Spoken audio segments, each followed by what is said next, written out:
How to turn on or off reposts notifications on Facebook app. Hi guys, in this video I will show you how to turn off or on reposts videos or anything like notifications on TikTok app. If someone reposts something, you're not gonna get a notifications if you want to. So first thing, go to your TikTok app and all you need to do is click on those three lines up there.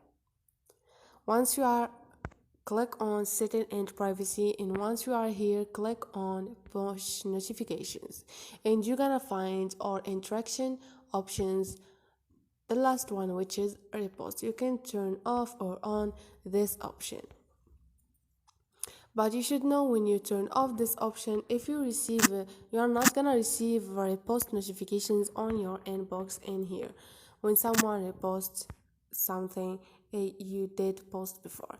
Easy and quick. Don't forget to subscribe and like.